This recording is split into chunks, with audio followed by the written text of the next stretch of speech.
Hey everybody, I'm Aaron Simmons. This is Philosophy for Where We Find Ourselves, September 11th, 2023.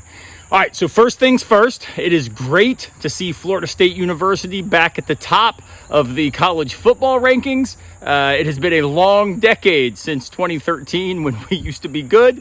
And so shout out to all of them down there doing great work. Really excited about college football for the first time in quite a while as a Florida State fan and alumni. Second, if you have not yet picked up a copy of Camping with Kierkegaard, the links are in the description. Go grab one. In the first week, it went number 1 in mountain biking, number 1 in camping, number 1 in religion and philosophy, and number 1 in ethics and morality. So be like all the rest of the cool kids. Grab a copy of Camping with Kierkegaard today. I really think you're going to enjoy it.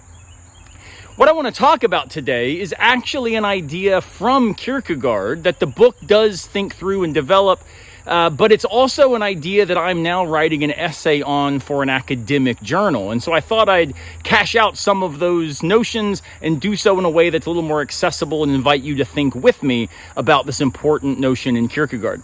So here's the question. How is it that we can avoid being distracted by what just doesn't matter? How can we stop giving our energy and our time to stuff that we probably would be better off moving past and just ignoring? These are important questions, whoever we are, wherever we are. And the way that Kierkegaard takes these questions up is to think about what it means to have a divided will. Now, by will here, he simply means the object of our desire or our orientation of purpose. Are we distracted by wanting more than one thing? We want a bunch of stuff. Now, it's important to understand that by a bunch of stuff, Kierkegaard doesn't mean that we want, a new Tesla and a new house and a copy of Camping with Kierkegaard and some new shoes. What he means is that at our most basic, our core to our selfhood, we find ourselves detached from some sort of singular purpose. What is it that unites everything in our world, everything in our desire, everything about our selfhood in a particular direction? This is what we can call the singular will. And Kierkegaard thinks that developing a singular will is crucial if we are going to be a virtuous person, if we are going to navigate the world where distraction just kind of is the name of the game. Now, he works all this out in a little essay of his that's technically called An Occasional Discourse. But the more popular name for this discourse is Purity of Heart is to Will One Thing. And Kierkegaard develops that notion from a biblical passage where the idea is that the way we develop a pure heart is by properly orienting our will. In this sense, Kierkegaard is tapping into Augustine's notion that the object of our will and our desire will name really who our God is and who we are as a result. We are what we love, it turns out. And so by developing a pure will, we help ourselves to avoid the distractions that would corrupt our will, that would distract us from what really matters. Now, how is it that we can develop this purity of heart by willing only one thing? Well, Kierkegaard here is importantly specific because it might seem that we would, on the one hand, never be able to just will one thing. I mean, my goodness, just today, I had breakfast with my dad because I wanted to see him. I stopped by a store because I needed to pick something up. I'm meeting with a couple students to address the papers that they've got to write for me. I'm meeting with a bookstore to try to get them to carry copies of Camping with Kierkegaard. I'm hoping to see my son later today so we can practice some of his drums that he's working on for state competition. All of these things are things that I will. So how is it that I could will only one of these things? Isn't it the case that to be virtuous, I've got to somehow will all of them and then find ways to do it all, to get it all done?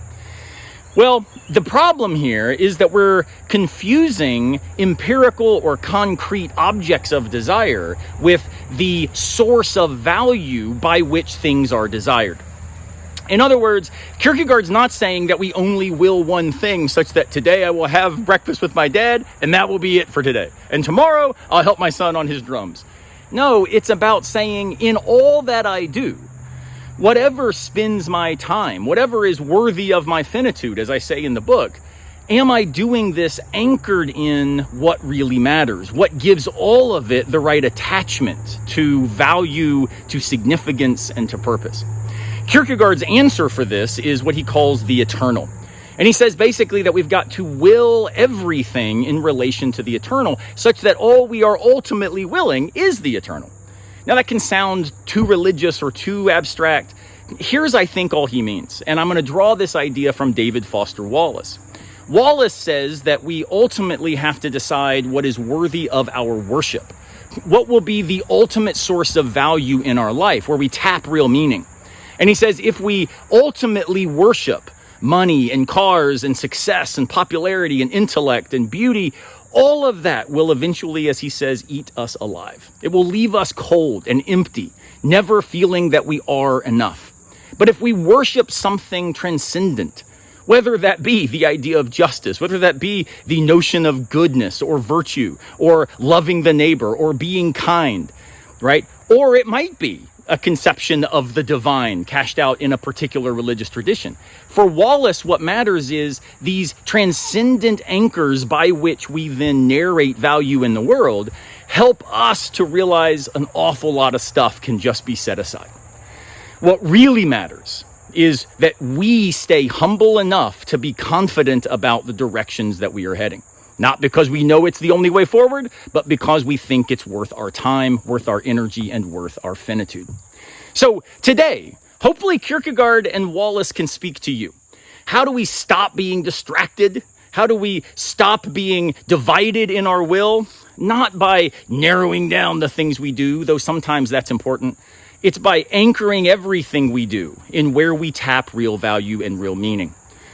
What is that for you today? Right? It may be some religious idea, but it may not. What is it that you find to be the core of why you get out of bed and why you go through the things that you do each day? Why do they matter? That's probably where we're tapping real value, tapping real resources for our selfhood.